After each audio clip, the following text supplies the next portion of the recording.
வணக்கம். செல்வகுமாரின் அதிகாலை வானிலை ஆய்வறிக்கை. அதிகாரப்பூர்வ வானிலை அறிக்கைக்கு இந்திய வானிலை ஆராய்ச்சித்துறை அறிக்கையை பார்க்கவும். 2026 மார்ச் 15 ஞாயிற்றுக்கிழமை அதிகாலை நிலவர வானிலை பதிவு. வங்கக்கடலில் தெற்கு மத்திய தென்கிழக்கு வங்கக்கடல் பகுதியில் நீடித்துக் கொண்டிருந்த காற்று சுழற்சி, அதாவது நிலநடுக்கோட்டு இந்திய பெருங்கடல் மற்றும் தெற்கு மத்திய வங்கக்கடல் வரை நீடித்துக் கொண்டிருந்த காற்று சுழற்சி மேற்கு நோக்கி நகர்கிறது. கிழக்கு காற்றை கூடுதலாக உள்ளே அனுப்ப இருக்கிறது. இந்த கிழக்கு காற்றில் இருக்கக்கூடிய நீராவி மேற்கு தொடர்ச்சி மலையில் போய் நேற்றைக்கே கேரளாவிலே, அதாவது பாலக்காட்டு கணவாய்க்கு மேற்கே கேரளாவிலே நேற்றைக்கே இடிமின்னல் மழைப்பொழிவை கொடுத்திருக்கும். இன்றைக்கும் இன்னும் கொஞ்சம் கூடுதல் பரப்புல கேரளாவில் இடிமின்னல் மழைப்பொழிவை கொடுக்கும். அதாவது 15ஆம் தேதி நாளை இந்த கிழக்கு காற்று அதில் இருக்கக்கூடிய நீராவி வெப்பத்தால் லேசாக்கி மேலெழுந்து மேற்கு தொடர்ச்சி மலையில் போய் கர்நாடக பகுதியில், அதாவது அதிகாலை நேரத்தில் கடலோரத்தில் மேகமூட்டத்தை ஏற்படுத்தும். தினசரி மேகமூட்டத்தை ஏற்படுத்துங்க அதிகாலை நேரத்தில், காலை நேரத்தில். ஆனால் அது மழையை தராது. டெல்டா மாவட்டங்களில் கூட இன்றைக்கும் மேகமூட்டத்தை ஏற்படுத்தி கொண்டிருக்கிறது அதிகாலை நேரத்தில். நாளையும் அதுபோல் அதிகாலை நேரத்தில் மேகமூட்டத்தை ஏற்படுத்தும். அது மழையை தராது. காரணம், இரு காற்று இணைவில் மேகமாக மாறுவதற்கு மட்டும் சாதகமான அந்த குளிர் சீதோஷன்ல இருக்கிறது. இது மேற்கே போய் தான் இடிமழை பொழிவை ஏற்படுத்துவதற்கு தான் சாதகம் இருக்கு. மேற்கிலிருந்து கிழக்கு நோக்கி வரக்கூடிய மழை மேகங்கள், அதாவது மேற்கு காற்றின் வேகம் காரணமாக மேற்கிலே இடிமழை உருவாகி கிழக்கு நோக்கி தான் மழை வர வேண்டும். அதன் அடிப்படையில் நாளை 16ஆம் தேதி திங்கட்கிழமை கேரளாவின் எல்லையோரம் தமிழ்நாட்டின் நீலகிரி மாவட்டத்திலையும் வால்பாறையிலையும் கண்டிப்பா மழை இருக்கும். திங்கட்கிழமை 16ஆம் தேதி நீலகிரி மாவட்டத்திலையும் வால்பாறையிலையும் கேரளாவோட தமிழ்நாடு எல்லையோர கேரள பகுதி தான் சொல்லலாம், நம்ம பகுதிக்கு வராதிங்க. நீலகிரி, வால்பாறை, கன்னியாகுமரிக்கு நாளைக்கு வாய்ப்பு இருக்கு. லேசான இடிமழை, பெரிய இடிமழை இல்ல, லேசான இடிமழை நாளை திங்கட்கிழமை 16ஆம் தேதியே ஏற்பட இருக்கிறது. கர்நாடக பகுதியிலையும், அதாவது மங்களூர், மைசூர் போன்ற பகுதிகளிலையும் இடிமழை மேகங்கள் உருவாகும் நாளை. இதை தமிழ்நாட்டின் மேற்கு மாவட்டங்களில் இருந்து பார்க்கும் பொழுது கேரள பகுதிகளில் இடிமின்னல் கொண்டல் ஏறி, அதாவது மிக உயரமாக மேகங்கள் எழுந்து இடிமின்னலை ஏற்படுத்துவதை நீங்கள் மேற்கு திசையை நோக்கி காணும் பொழுது உணரலாம். நேற்றே உணர்ந்திருப்பீர்கள் பொள்ளாச்சியிலிருந்து. நாளை இன்னும் கொஞ்சம், இன்றைக்கும் அந்த இடிமின்னல் இருக்கும் கேரளாவில், நாளையும் இடிமின்னல் இருக்கும். 17ஆம் தேதி செவ்வாய்க்கிழமை தான் தமிழ்நாட்டுக்குள் மழை உருவாக வரப்போகிறது. அதற்கு முன் திங்கட்கிழமை நாளை 16ஆம் தேதி நீலகிரிலையும் வால்பாறையிலையும் இடிமின்னல் இருக்கும். இன்றைக்கு கேரளா எல்லையோரம் கேரள பகுதி, தமிழ்நாடு எல்லையோர கேரள பகுதி, நாளை தமிழ்நாட்டின் நீலகிரி, வால்பாறை. நாளை மறுதினம் செவ்வாய்க்கிழமை கடலோரமும் மதியத்தில் ஆங்காங்கே உருவாக வாய்ப்பு இருக்குங்க. இந்த அதாவது கிழக்கிலிருந்து வரக்கூடிய காற்றில் இருக்கக்கூடிய ஈரப்பதம் வெப்பத்தால் லேசாக்கி மேலெழுந்து ஆங்காங்கே இருக்கக்கூடிய குளிர்ச்சி தன்மை காரணமாக காலை நேரத்திலேயே லேசான ஒரு மழை தூறலை, நனைக்கும் மழை பொழிவை செவ்வாய்க்கிழமை காலையே கொடுக்க வாய்ப்பு இருக்கு. அதற்கப்புறம் இது உள்ள போய் கல்வராயன் மலை ஆங்காங்கே மதியத்திலேயே ஒரு சில இடத்துல மழை பொழிவை ஏற்படுத்துவதற்கு வாய்ப்பு இருக்கு செவ்வாய்க்கிழமை 17ஆம் தேதி மதியம். ஆனால் அந்த மழை தொடராது, லைட்டா கொஞ்சம் இருந்து அப்படியே கொடுத்துட்டு போயிடும். ஆனால் மாலை செவ்வாய்க்கிழமை 17ஆம் தேதி மாலை கேரள எல்லையோர மேற்கு தொடர்ச்சி மலைப்பகுதிகளில் தொடங்கி கர்நாடக எல்லையோர கர்நாடக பகுதிகளிலையும் தொடங்கி கிருஷ்ணகிரி, தர்மபுரி, சேலம், நாமக்கல், ஈரோடு, முதல்ல கிருஷ்ணகிரி, தர்மபுரி, சேலம், ஈரோடு, நீலகிரி, கோயம்புத்தூர் மற்றும் அப்படியே தேனியிலிருந்து கன்னியாகுமரி வரைக்கும் உள்ள அந்த மேற்கு தொடர்ச்சி மலை, வால்பாறை, கன்னியாகுமரி இடைப்பட்ட மேற்கு தொடர்ச்சி மலையில ஆங்காங்கே உருவாகும். அது மாலையில அப்படியே கிருஷ்ணகிரி உள்ளே, தர்மபுரி உள்ளே, சேலம் உள்ளே, நாமக்கல் உள்ளே, ஈரோடு உள்ளே மற்றும் கோயம்புத்தூர் கிழக்கு பகுதி திருப்பூர் மாவட்டத்தில் ஆங்காங்கே எப்போ செவ்வாய்க்கிழமை 17ஆம் தேதி இரவு, திண்டுக்கல் மாவட்டத்தில் ஆங்காங்கே, அப்படியே தேனியிலிருந்து மதுரை மாவட்டத்தில் ஆங்காங்கே, அப்படியே விருதுநகர் மாவட்டத்தில் ஆங்காங்கே, தென்காசி, திருநெல்வேலி, கன்னியாகுமரி மாவட்டத்தையும் தாண்டி தூத்துக்குடி மாவட்டத்திற்கும் அன்றைக்கு நள்ளிரவிலே வந்து மழைப்பொழிவை கொடுப்பதற்கு வாய்ப்பு இருக்கு. உறுதியான மழைப்பொழிவு நாமக்கல், சேலம், கிருஷ்ணகிரி, தர்மபுரி, ஈரோடு, கரூர் மாவட்டத்திற்கும் வாய்ப்பு இருக்கிறது. 18ஆம் தேதி அதிகாலை வரைக்கும் உள்ளே ஆங்காங்கே கொடுத்து கொண்டிருக்கும். 18ஆம் தேதி அதிகாலை தென்கடலோரமும், அதாவது டெல்டாவின் தெற்கு பகுதியிலையும் 18ஆம் தேதி அதிகாலையில் டெல்டாவின் தெற்கு பகுதிக்கு தூறல் நனைக்கும் மழை இருக்கு. நல்லா கவனிச்சு வைங்க. பெரிய மழை இருக்கு, கனமழை இருக்கு.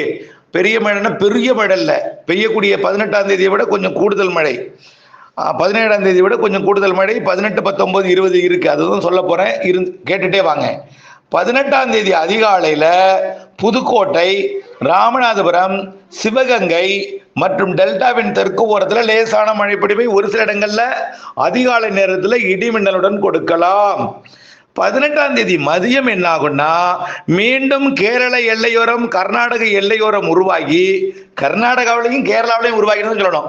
கேரளா, கர்நாடகாவில் உருவாகி தமிழ்நாட்டின் கேரள எல்லையோர, கர்நாடக எல்லையோர மாவட்டங்களுக்குள் வந்து தென் மாவட்டங்களுக்கு கூடுதல் பரப்பிலை கொடுத்து கொண்டு கிழக்கு நோக்கி மழை மேகங்கள் உண்டாகும். கிழக்கு காற்றின் எதிர்ப்பு காரணமா நீடித்து நின்ற மழைப்பொழிவை மேற்கு மாவட்டங்கள்ல, கர்நாடக எல்லையோர, கேரள எல்லையோர மாவட்டங்கள்ல சில இடங்கள்ல நீடித்து நின்ற மழைப்பொழிவை கொடுக்க வாய்ப்பு இருக்கு.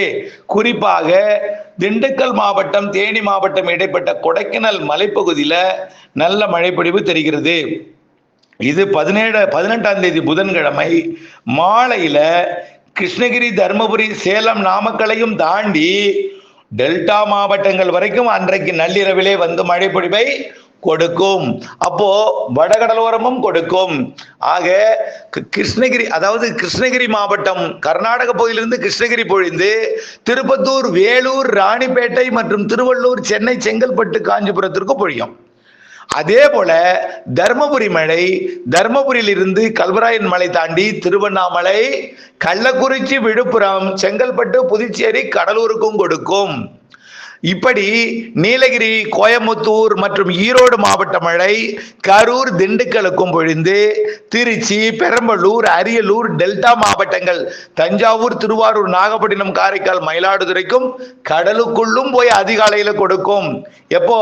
18ஆம் தேதி நள்ளிரவு, 19ஆம் தேதி அதிகாலை கடலுக்குள்ளும் போய் கொடுத்து இலங்கைக்கும் கொடுக்கும். யாழ்ப்பாணம், காங்கேசன் துறை வரைக்கும் போய் கொடுக்கும், கோடியக்கரையும் தாண்டி. அப்போ வேதாரண்யம் பகுதிக்கு எப்போ மழை? 18ஆம் தேதி நள்ளிரவுக்கு பிறகு 19ஆம் தேதி வியாழக்கிழமை அதிகாலையில் மழை இருக்கும். அதே போல கொடைக்கானல், தேனி மற்றும் விருதுநகர் மாவட்ட சதுரகிரி மலைப்பகுதி, ஸ்ரீவில்லிபுத்தூர், ராஜபாளைய பகுதி, தென்காசி மாவட்டத்தோட சங்கரங்கோயில் மற்றும் அப்படியே செங்கோட்டை போன்ற புளியகுடி, கிருஷ்ணாபுரம் போன்ற பகுதிகளில் இருந்தும், அப்படியே சுரண்டை உள்ளிட்ட திருநெல்வேலி மாவட்ட பகுதிகளில் இருந்தும், அப்படியே கன்னியாகுமரி மாவட்ட பகுதியில் இருந்தும் ராதாபுரத்திற்கும் தூத்துக்குடிக்கும், திருநெல்வேலி கடலோரம், ராதாபுரம் உள்ளிட்ட திருநெல்வேலி கடலோரம், தூத்துக்குடி மாவட்ட கடலோரம் மற்றும் ராமநாதபுர கடலோரம், மதுரையை தாண்டி சிவகங்கை, புதுக்கோட்டை, ராமநாதபுரம் வரைக்கும் கொடுக்கும். ஆக அனைத்து மாவட்டங்களுக்குமான முன்னேறி கிழக்கு வரை கடலோரம் வரை வந்து அதையும் தாண்டி இலங்கைக்கும் வங்கக்கடலிலும் கொடுக்கக்கூடிய நாள், வங்கக்கடலுக்கும் கொடுக்கக்கூடிய நாள் 18ஆம் தேதி நள்ளிரவு, 19ஆம் தேதி அதிகாலை, காலை என்பதை நீங்கள் நினைவில் வைத்துக் கொள்ள வேண்டும். ரைட். இந்த மழை மீண்டும் 19ஆம் தேதி மேற்கிலிருந்து மதியத்தில் உருவாகும். காலையில் வர்றது அப்படியே கடலுக்குள்ள போய் பெஞ்சிட்டு அப்படியே ஆஃப் ஆயிரும். மீண்டும் 19ஆம் தேதி வியாழக்கிழமை மேற்கிலிருந்து உருவாகி மீண்டும் எல்லா மாவட்டங்களுக்கும் ஒதுக்கி ஒதுக்கி கொடுத்து கொண்டே, அதாவது மழைக்கு முதல்ல பாருங்க, மழை மேகங்கள் முதல்ல பார்க்கலாம். அப்புறம் அதுல இடி மின்னல் காணப்படும். முதல்ல மின்னல் காணப்படும், அப்புறம் இடி சத்தம் கேட்கும், அப்புறம் லேசான ஒரு தரைக்காற்று வரும். கோடை மழையில் உள்ள தரைக்காற்றுங்க, புயல்லாம் கிடையாது. ஒரு மழை கோடை காலத்துல இந்த ஒரு வரைபடம் இணைச்சிருக்க பாருங்க, குறைந்த அழுத்தம் பகுதி, மணிக்கு மணி இடம் மாறிட்டே இருக்கும் குறைந்த அழுத்தம். இதனால அந்த குறைந்த அழுத்த பகுதியில் இருக்கக்கூடிய அந்த குறைந்த அழுத்தத்தை நிரப்புவதற்காக அதிக அழுத்த பகுதியிலிருந்து, அதாவது மழையாக இறங்கிய அந்த மேகம், அந்த காற்று அது வெற்றிடத்தை குறைந்த அழுத்தத்தை நிரப்புவதற்காக சரிசமன் செய்வதற்காக ஓடோடி வரக்கூடிய வெப்பச்சலன இடிமழை காற்று. மழைக்கு முன்பு கோடையில் நீங்கள்லாம் அனுபவித்திருக்கக்கூடிய காற்று தான். அது எல்லா ஊருக்கும் ஒரே மாதிரி இருக்காது. அது மழை அடுத்தடுத்த ஊர்களுக்கு வரும்பொழுது அது காற்றோட வரும். பாதிக்காத, அச்சப்பட வேண்டாம். வெயில் அதிகமாக அடிக்கக்கூடிய இடத்துல தான் இந்த காற்று இருக்கும். சில இடங்கள்ல ஆலங்கட்டி மழையும் இருக்குன்னு ஏற்கனவே சொல்லியிருக்கிறேன். கிருஷ்ணகிரி, தருமபுரி, திருப்பத்தூர், திருவண்ணாமலை, வேலூர் போன்ற மாவட்டங்கள்ல, சேலம் போன்ற பகுதிகளிலையும் ஒரு சில மேற்கு மாவட்டங்கள்லையும் ஐஸ் கட்டி மழை கூட பொழிவதற்கு வாய்ப்பு இருக்கு. ஆகவே நீண்ட இடைவெளிக்கு பிறகு முதல் மழை பொழிந்தால் அதிக அழுத்தத்திற்கு உட்படும் பொழுது காற்று அதிக அழுத்தத்தில் மேகமா மாறுவது மட்டுமல்லாமல் அதிக அழுத்தத்தில் திடப்பொருளாக ஐஸாக மாறிடும். அது கிழக்கு காற்று மேற்கு காற்று எங்காவது சந்திக்கும் பொழுது அது திடீரென்று கரைந்து மழையாக பொழுது ஐஸா போயும். அப்படி சில இடங்கள்லையும் வாய்ப்பு இருக்கு. அது எல்லா இடத்துலையும் கிடையாது, சில இடங்கள்ல.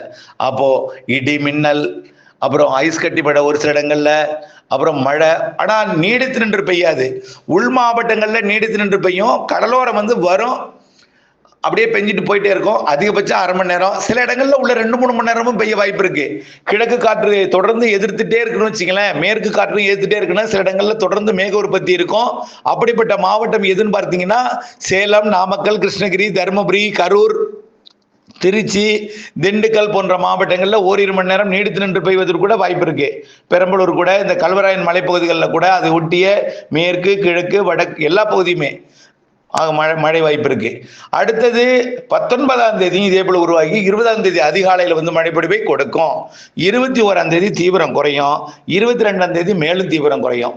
ஆக பரவலான மழைப்பொழிவுன்னா அது 18ஆம் தேதி இரவு, 19ஆம் தேதி காலை, 19ஆம் தேதி இரவு, 20ஆம் தேதி அதிகாலை. இதுதான் பரவலான மழைப்பொழிவு. மழை தொடக்கம் 17, இந்த சுற்றின் மழை நிறைவு 22. 22 ஆந்திர எல்லையோர மாவட்டங்களில் போய் தான் கொடுக்கும். டெல்டாவிற்கெல்லாம் 21 நிறைவடைஞ்சிடும். 22 ஆந்திர. அடுத்த காற்று சுழற்சியும் இந்த மாத இறுதியில் மழைப்பொழிவை கொடுப்பதற்கு சாதகம் இருக்கு. இறுதியில் நாளில் வருவதற்கு கொஞ்சம் சாதகம் இல்லைன்னா இலங்கைக்கு மட்டும் மழைப்பொழிவை கொடுக்கலாம். அதனாலதான் நான் அதை அறிவிக்கல. அதுக்கு அடுத்தது அது ஏப்ரல் மாதம் முதல் வாரத்துல வெப்பச்சலன இடிமழை பிடிப்பை கொடுப்பதற்கு வாய்ப்பு இருக்கு. தாமதமாக கொடுக்கும். ஏப்ரல்லையும் நம்ம ஏற்கனவே நிகழ்வு சொல்லியிருக்கோம், வெயிலும் சொல்லியிருக்கோம். அது தொடர்பான வெயிலும் இருக்கும், நிகழ்வு மாதத்திற்கு ஒன்று இருக்குன்னு சொல்லியிருக்கிறோம். மழையும் இருக்கு, வெயிலும் இருக்கு. இது தொடர்பான நீண்ட கால அறிக்கை ஏற்கனவே சமர்ப்பிக்கப்பட்டிருக்கிறது. தொடர்ந்து இந்த மழை வரக்கூடிய 17, 18, 19, 20, 21 மழை எப்படி இருக்கும், எங்கெங்கெல்லாம் எப்படி இருக்கும்போது வரக்கூடிய நாட்கள்ல துல்லியம் அறியலாம். தொடர்ந்து பெய்கிற மழையில நல்லா புரிஞ்சுங்க. எங்க பெஞ்சாலும் முன்னே திடீர்னு முன்னாடி மேகமூட்டம்லாம் இருக்காது, திடீர்னு வரும். அது வரைக்கும் வெயிலும் புழுக்கமும் இருக்கும். வெயில்னா சுடுற வெயில் இல்ல, மந்தமான வெயில், ஊமை வெயில், புழுக்கம் இருக்கும். இன்னைக்கும் நாளைக்கும் வெயில் கூடுதலாக தான் இருக்கும். செவ்வாய்க்கிழமையிலிருந்து வெயில் குறைந்து புழுக்கமான வானிலை நிலவும். பிறகு இடிமழை வரும் மாலை இரவு. மழை தொடங்கும் வரைக்கும் மேகம் இருக்காது. காற்று லேசாகி மேலெடுத்து அது மேலடுக்கில் இருக்கும். அதுதான் திடீர்னு மேகமா மாறும் என்பதையும் நீங்கள் புரிந்து கொள்ள வேண்டும். அப்டேட்ஸோட இணைந்திருந்து வானிலிருந்து விவசாயம் செய்ய அன்போடு கேட்டுக்கொள்கிறேன். நன்றி.